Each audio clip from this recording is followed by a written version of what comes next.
Pelatih timnas Indonesia Shin Tae-yong secara langsung menyaksikan pertandingan antara Persib Bandung dan Port FC. Kehadirannya di stadion menjadi sorotan para penggemar sepak bola. Tujuan utama Shin Tae-yong datang ke stadion adalah untuk memantau performa para pemain timnas Indonesia yang sedang berlaga. Beberapa nama besar seperti Dimas Derajat, Mark Klok, dan Asnawi Mangkualam menjadi fokus perhatiannya. Selain pemain senior, Shin Tae-yong juga tertarik untuk melihat perkembangan dua pemain muda berbakat timnas U22, yaitu Kakang Rudianto dan Robby Darwis yang saat ini membela Persib. Shin Tae-yong menegaskan komitmennya untuk terus memantau secara langsung perkembangan para pemain Indonesia. Ia ingin melihat secara langsung kualitas dan potensi yang dimiliki oleh setiap pemain. Selain pertandingan Persib versus Port FC, Shin Tae-yong juga terlihat menyaksikan pertandingan Persija Jakarta. Hal ini menunjukkan betapa seriusnya ia dalam memantau perkembangan sepak bola Indonesia. Shin Tae-yong berharap Persib Bandung dapat meraih hasil yang lebih baik dalam pertandingan melawan Port FC. Ia ingin melihat tim kebanggaan bobotoh tersebut tampil lebih solid dan kompak. Meskipun Persib kalah dalam pertandingan tersebut, Shin Tae-yong akan melakukan evaluasi menyeluruh terhadap penampilan para pemain yang ia pantau. Pertandingan-pertandingan seperti ini memberikan peluang bagi pemain muda untuk menunjukkan kemampuannya di hadapan pelatih timnas. Pembinaan pemain muda merupakan salah satu kunci keberhasilan sepak bola Indonesia di masa depan. Shin Tae-yong sangat memperhatikan perkembangan pemain-pemain muda berbakat. Shin Tae-yong masih memiliki banyak pekerjaan rumah untuk membangun timnas Indonesia yang kuat. Ia harus terus mencari dan mengembangkan pemain-pemain berbakat agar bisa bersaing di level internasional. Kehadiran Shin Tae-yong di pertandingan Persib versus Port FC menunjukkan betapa seriusnya ia dalam membangun timnas Indonesia.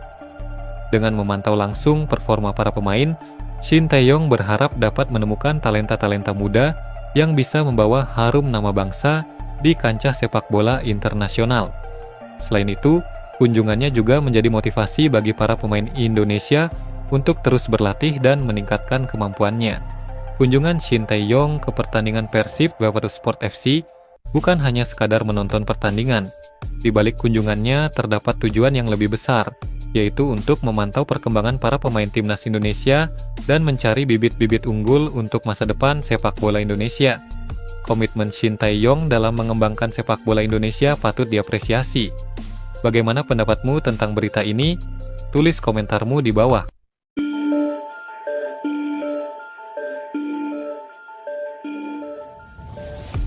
Pelatih timnas Indonesia Shin Tae-yong kini memiliki 3 opsi penyerang yang siap tempur untuk menghadapi pertandingan krusial melawan Bahrain dan Cina di kualifikasi Piala Dunia 2026. Ketiga penyerang tersebut adalah Malik Rizaldi, Hoki Caraka, dan Ramadan Sananta. Mereka merupakan pemain-pemain muda berbakat yang memiliki potensi besar untuk menjadi ujung tombak timnas Indonesia. Meskipun memiliki kualitas yang mumpuni, ketiga pemain ini belum mendapatkan kesempatan bermain secara reguler di timnas. Mereka seringkali hanya duduk di bangku cadangan atau bahkan tidak masuk dalam daftar pemain yang dibawa. Malik Rizaldi dan Hoki Caraka sempat dipanggil untuk membela timnas Indonesia di beberapa pertandingan sebelumnya. Namun mereka lebih banyak menghabiskan waktu di bangku cadangan. Ramadan Sananta mengalami nasib yang sedikit lebih sial. Meskipun masuk dalam daftar 26 pemain yang dipanggil untuk pertandingan melawan Arab Saudi dan Australia, ia bahkan tidak masuk dalam daftar pemain cadangan. Namun, ketiga pemain ini menunjukkan performa yang konsisten di level klub. Mereka berhasil membuktikan diri sebagai penyerang yang tajam dan efektif. Malik Rizaldi baru-baru ini tampil gemilang bersama Persebaya Surabaya. Ia berhasil mencetak 2 gol dalam satu pertandingan, menunjukkan bahwa dirinya sedang dalam performa terbaik. Dengan performa impresif yang ditunjukkan oleh ketiga pemain ini, Shin Tae-yong kini memiliki dilema yang menyenangkan. Ia harus memilih siapa yang akan menjadi starter di lini depan timnas Indonesia. Persaingan yang sehat di antara ketiga pemain ini diharapkan dapat meningkatkan kualitas permainan timnas Indonesia. Pertandingan melawan Bahrain dan Cina akan menjadi ujian yang berat bagi timnas Indonesia. Shin Tae-yong harus meramu skuad terbaik agar bisa meraih hasil maksimal. Munculnya 3 penyerang muda yang berbakat menjadi angin segar bagi timnas Indonesia. Shin Tae-yong memiliki banyak opsi di lini depan yang tentunya akan membuat persaingan semakin ketat. Hal ini diharapkan dapat meningkatkan kualitas permainan timnas Indonesia dan membawa skuad Garuda meraih prestasi yang lebih baik di masa depan. Kehadiran Malik Rizaldi, Hoki Caraka, dan Ramadan Sananta memberikan warna baru di lini depan timnas Indonesia. Ketiga pemain muda ini memiliki potensi yang besar untuk menjadi bintang sepak bola Indonesia di masa depan. Persaingan yang sehat di antara mereka akan mendorong timnas Indonesia untuk tampil lebih baik lagi di kancah internasional.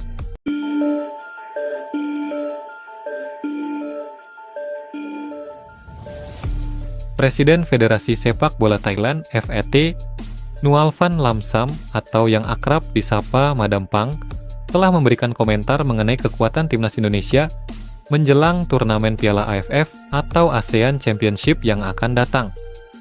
Madam Pang turut memantau persiapan timnas Thailand untuk menghadapi turnamen antar negara Asia Tenggara tersebut. Piala AFF 2024 akan diselenggarakan pada akhir tahun ini. Dalam sebuah konferensi pers, Madam Pang mengakui kekuatan timnas Indonesia yang saat ini menjadi satu-satunya wakil Asia Tenggara di kualifikasi Piala Dunia 2026. Meskipun memuji Indonesia, Madam Pang merasa lega karena timnya tidak tergabung dalam grup yang sama dengan Indonesia di Piala AFF. Madam Pang juga mengingatkan bahwa Thailand memiliki rekor yang baik atas Indonesia dalam beberapa edisi Piala AFF sebelumnya. Madam Pang mengungkapkan kekhawatirannya mengenai komposisi timnas Thailand yang mungkin tidak akan lengkap. Hal ini dikarenakan Piala AFF tidak termasuk dalam kalender FIFA, sehingga klub-klub tidak diwajibkan untuk melepas pemainnya. Untuk mengatasi masalah tersebut, Madam Pang berencana untuk melakukan diskusi dengan klub-klub Liga Thailand agar mau melepas pemainnya untuk membela tim nasional. Meskipun ada tantangan, Madam Pang tetap optimis bahwa klub-klub akan bersedia bekerja sama demi kepentingan timnas Thailand. Madam Pang menekankan pentingnya kerjasama antara Federasi Sepak Bola dan klub-klub dalam mengembangkan sepak bola Thailand. Piala AFF 2024 diprediksi akan menjadi turnamen yang sangat kompetitif. Semua tim peserta akan berjuang untuk meraih gelar juara. Pernyataan Madam Pang mengenai kekuatan timnas Indonesia menunjukkan bahwa sepak bola Indonesia semakin diakui di tingkat regional. Namun, tantangan tetap ada, terutama terkait dengan persiapan tim yang optimal. Baik Indonesia maupun Thailand akan berusaha untuk tampil maksimal di Piala AFF 2024. Pertandingan antara kedua tim jika terjadi tentu akan menjadi laga yang sangat menarik untuk ditonton. Persaingan antara timnas Indonesia dan Thailand di kancah sepak bola Asia Tenggara semakin sengit. Keduanya saling mengakui kekuatan satu sama lain dan akan berusaha untuk menjadi yang terbaik di Piala AFF 2024. Pertandingan antara kedua tim selalu dinantikan oleh para penggemar sepak bola di kawasan Asia Tenggara. Bagaimana pendapatmu tentang berita ini? Tulis komentarmu di bawah.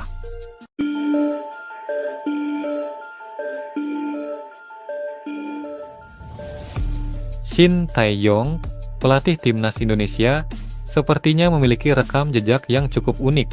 Sejak menukangi skuad Garuda, ia telah menjadi pemecatan massal bagi para pelatih lawan. Korban pertama Shin Tae-yong adalah Philippe Troussier, pelatih timnas Vietnam.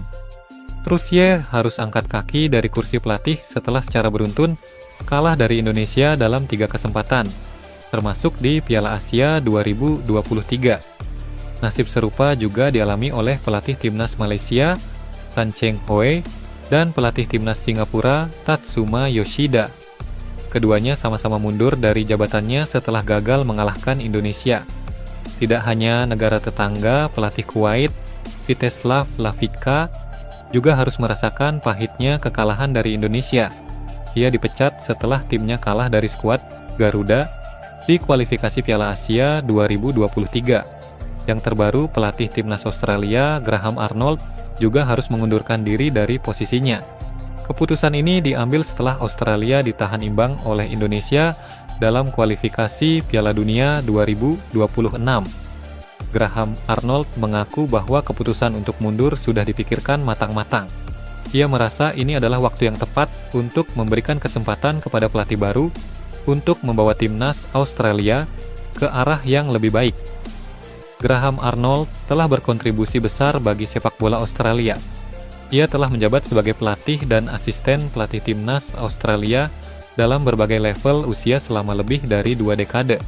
Federasi Sepak Bola Australia kini tengah mencari pelatih baru untuk menggantikan Graham Arnold. Mereka berharap pelatih baru dapat membawa timnas Australia meraih hasil yang lebih baik di masa depan.